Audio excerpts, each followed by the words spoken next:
안녕하세요. 행복한 부동산입니다. 제가 지난번 서강주 세무서에 양도소득세를 직접 방문해서 신고 납부 고지서를 받아왔는데요. 그때 세무서에서 꿀정보를 받아서 납부기한 연장 신청서를 하고 왔어요. 그런데 사실 승인 조건을 보고서는 거의 가능성이 없겠다 싶어서 잊고 있었는데요. 이런 말씀 많이 들어보셨죠? 권리 위에 잠자는 자는 보호받지 못한다. 납부기한 연장 신청 제도에 대해서 잘 알지 못하시는 분들이 주변에 많이들 있습니다. 혹시 아직 모르시는 분들이 있다면 제가 지난번 포스팅에서 알려드린 꿀 정보가 있으니 꼭 한번 보시고 오세요. 자, 지난번 서강주 세무서에서 제가 양도소득세 신고 시 납부기한 연장 신청서를 하고 왔다고 서두에 말씀드렸는데요. 이렇게 따라 양도소득세 납부기한에 대한 연장 승인 통지서가 우편물로 도착했더라고요. 자, 그럼 양도소득세 납부기한 연장 신청과 그 승인 통보에 대해서 제가 제 사례로 설명을 해드리도록 하겠습니다. 제가 양도했던 물건은 부부 공동 명의였던지라 양도소득세 금액도 50%에 해당하는 금액을 각각 부부 명의로 신청을 했고, 저는 제 명의의 납부 고지서를 받아왔어요. 그런데 그때 세무서 직원의 안내로 양도소득세 납부기한 연장 신청에 대한 안내를 받아서 각자 신청을 했었어요.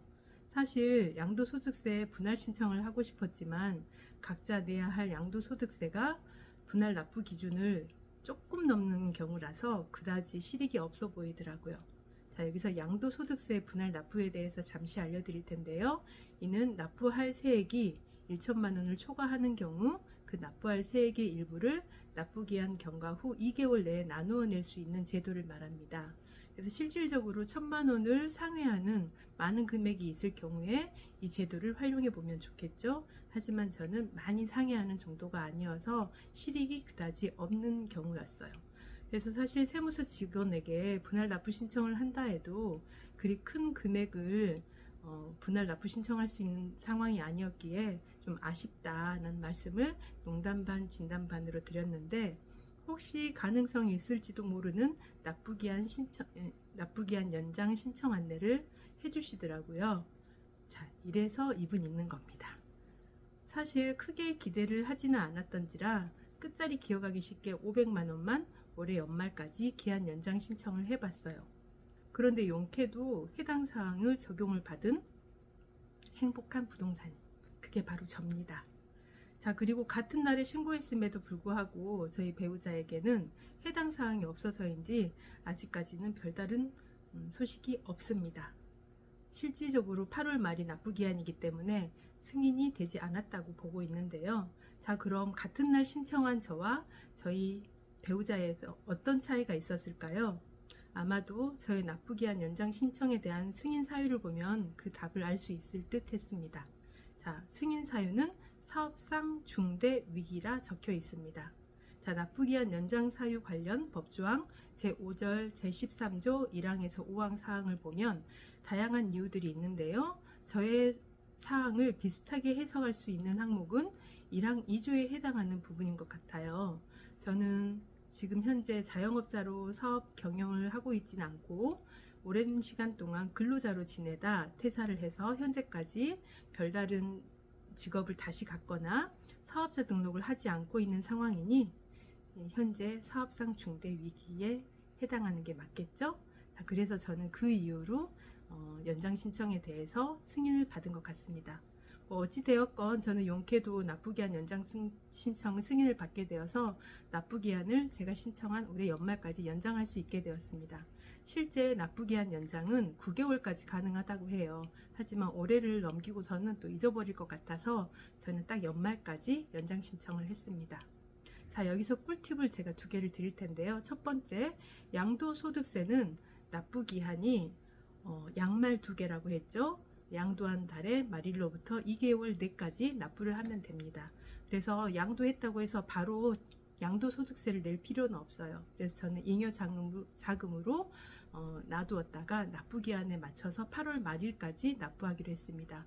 그래서 실제 그 금액을 카땡뱅크에 3% 단기 예금으로 묶어두었습니다.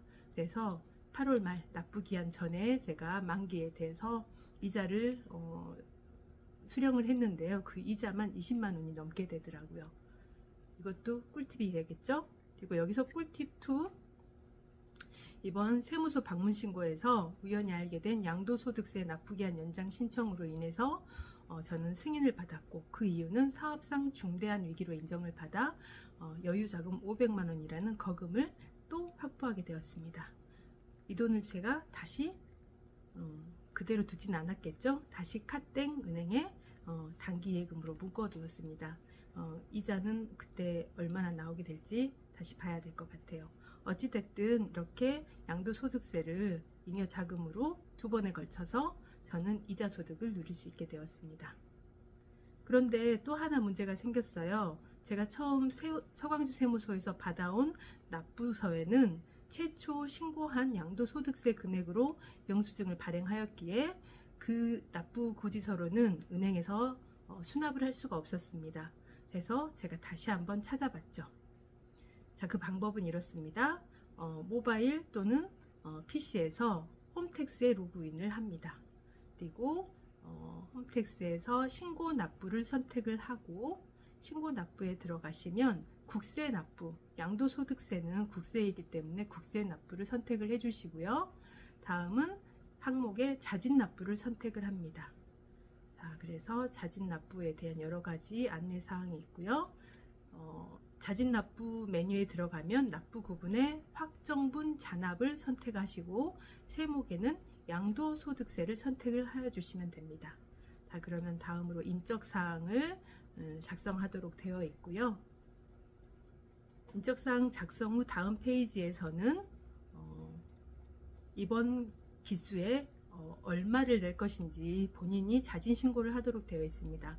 저는 미리 연장 신청을 할 때 500만 원은 차후에 연말까지 내기로 하였고, 이번에는 그 500만 원을 제외한 나머지 차액분만 내기로 하였기 때문에 그 금액을 양도소득세란에 적어둡니다. 중간에 납부지연 가산세 계산하기라는 항목이 있는데요. 이 부분은 제가 실제 납부지연이 된 상태가 아니기 때문에 그냥 패스해도 상관이 없겠습니다. 자, 그래서 약관 동의를 하시고 나면 납부서가 이렇게 화면으로 보이는데요. 이때 이 납부서는 즉시 모바일 지로로 연결을 해서 바로 납부를 할 수도 있지만, 혹시 모바일 지로 앱 설치가 어렵다거나 에러가 나는 경우에는 직접 은행으로 가서 납부를 하셔야 됩니다. 그 경우를 대비해서 은행 납부 대비한 영수증을 별도로 저장하시고, 이 내용을 출력을 하셔서 반드시 지참 후 은행에 방문하셔서 계좌이체 선택을 해서 납부하시면 됩니다. 자, 방금 제가 은행에 가서 반드시 계좌이체를 하시라고 말씀을 드렸는데 이유가 있어요. 국세의 경우에는 카드로 납부할 경우에는 신용카드 같은 경우는 0.8%의 수수료가 발생을 하고요. 체크카드 같은 경우는 0.5%의 수수료가 발생을 합니다. 그래서 예를 들어 1,000만 원의 양도소득을 카드로 납부한다, 신용카드로 납부한다 하면 8만 원의 수수료가 발생하겠죠. 또는 체크카드는 5만 원의 수수료가 발생합니다. 실제로 금액이 그다지 0.8% 하면 와닿지 않지만, 이렇게 금액으로 계산하면 굉장히 큰 금액으로 다가올 수 있습니다. 실제 1억이라면 80만 원, 50만 원 더 와닿겠죠. 그래서 계좌이체를 반드시 선택하셔서 납부를 하셔야 여러분들이 소중한 자산을 지킬 수 있겠죠. 이렇게 해서 모바일 지로 앱을 이용해서 납부하는 경우와 은행에 방문하셔서 납부를 하는 경우를 찾았습니다. 자, 여러분, 양도소득세 성실하게 납세 의무도 지키면서 내 스스로 조그만의 수고로 인해서 많은 부분에 세이브를 할 수 있다는 방법, 여러분께 꿀팁으로 안내드렸습니다.